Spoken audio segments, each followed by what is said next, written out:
এখানে কিন্তু প্রায় সময় ছিনতাইকারী কবলে প্রায় মানুষ পড়ে যায়। আসসালামু আলাইকুম প্রিয় ভিউয়ার্স, যেখান থেকে দেখছেন আমাকে, কাছে এবং দূরে, দেশ এবং প্রবাসে সবাইকে আমার ফেসবুক পেজ এবং ইউটিউব চ্যানেলে স্বাগতম। আজকে আমি এসেছি চট্টগ্রামেরই কদমতলী ফ্লাইওভার এবং এই ফ্লাইওভার সম্পর্কে আপনাদেরকে অদ্ভুত একটি ধারণা দিব এবং কি বিপদ হতে পারে এই ফ্লাইওভারে আপনারা একা একা আসলে।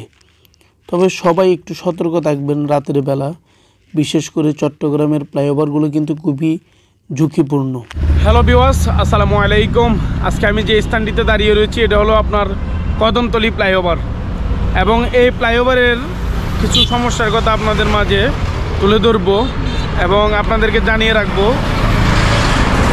এখানে কিন্তু প্রায় সময় ছিনতাইকারী কবলে প্রায় মানুষ পড়ে যায় এবং বিশেষ করে রাতের বেলা এখানে ছিনতাই হয় এবং এই ফ্লাইওভারটিতে আপনার বিভিন্ন রকমের যারা মাদক সেবন করে তারা আড্ডা দেয়। যখন আপনাকে একলা পাবে অবশ্যই তারা ধরে সব কিছু হাতিয়ে নেবে, মোবাইল থেকে শুরু করে সব কিছু। এবং আরও যতটুকু শুনেছি, যখন ওরা তো অনেক মানুষ থাকে সংঘবদ্ধ চোর, এখানে এই খাম্বা থেকে যে দেখাচ্ছি এই খাম্বা থেকে ওই খাম্বা পর্যন্ত এইভাবে রশি বেঁধে রাখে তারা।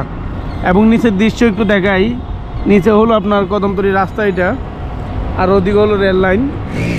আমি আশা করি সবাই আমার কথাগুলো বুঝতে পেরেছেন। যেহেতু আপনারা বাইক চালান, আমি নিজেও বাইক চালাই।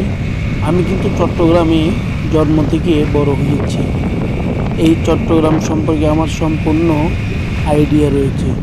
তার জন্য আমি বলবো, যারা বাইক চালান অবশ্যই কিন্তু আপনারা সতর্ক হয়ে থাকবেন, কারণ আপনার জীবনের মূল্য কিন্তু তাদের চেয়ে অনেক বেশি। তারা কিন্তু স্টেশন এবং পথে পথে বড় হয়েছে এবং মানুষের ক্ষতি করে।